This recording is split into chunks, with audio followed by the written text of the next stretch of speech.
नमस्कार, मैं शिखा श्रीवास्तव और आप देख रहे हैं के भारत न्यूज। आज मैं बात करने वाली हूँ एंजल फिश के बारे में, जो बेहद संकोची स्वभाव की मछली है।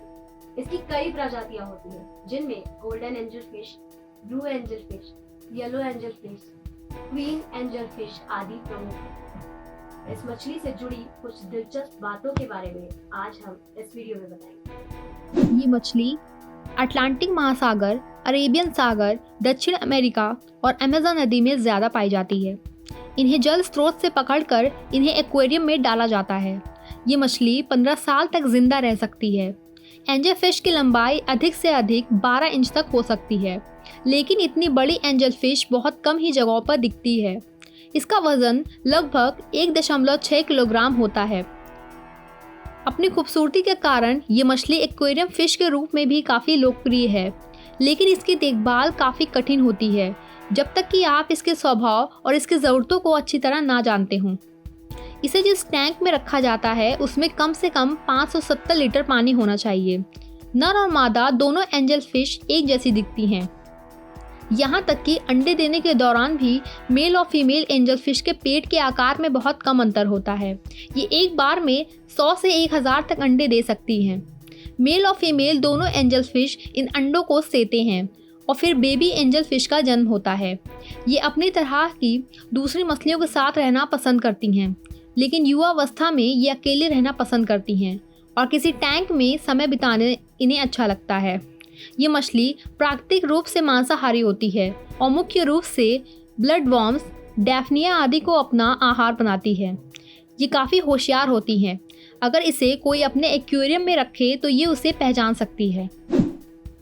यह सुंदर और संवेदनशील एंजल फिश नामक मछली बहुत ही शांत होती है। इन्हें ऐसी मछलियों के साथ रखना चाहिए जो ज्यादा तेज न तैरती है, क्योंकि इससे एंजल फिश घबरा जाती है।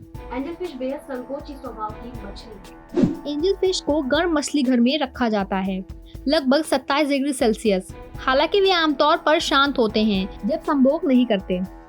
सामान्य नियम ये होता है कि बड़ी मछली छोटी मछली को खाती है।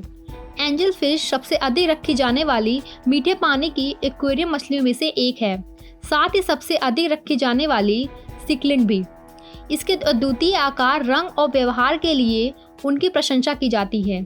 ये 1920 के दशक के अंत से 1930 के दशक के प्रारंभ तक नहीं थी। मछली पकड़ने के शौक में उपलब्ध एंजल फिश के अधिकांश उद्भेद चयनात्मक प्रजनन के कई दशकों का परिणाम है।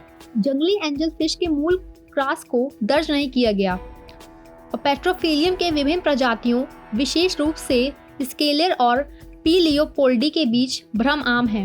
ये घरेलू एंजल फिश की उत्पत्ति को स्पष्ट करता है।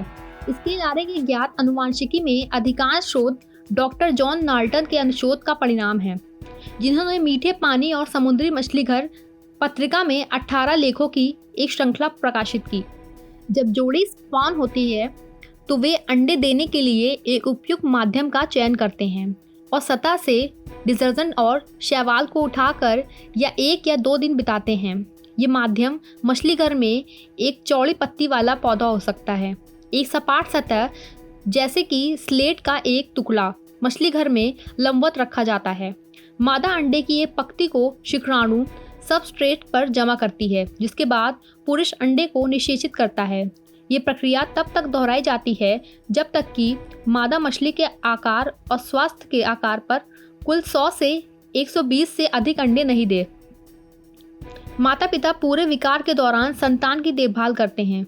ये जोड़ी अंडे के चारों ओर पानी के प्रवाह की एक उच्च दर को बनाए रखती है, जो अंडे के बहुत करीब तैरकर और उसके पेक्टोरल पंखों से फैन करती है। एक सप्ताह में तलना अलग हो जाता है और फ्री स्विमिंग हो जाता है। सफल माता पिता तब तक अंडों पर कड़ी नजर रखते हैं। तमाम खबरों के लिए हमारे साथ बने रहिए और देखते रहिए के भारत न्यूज।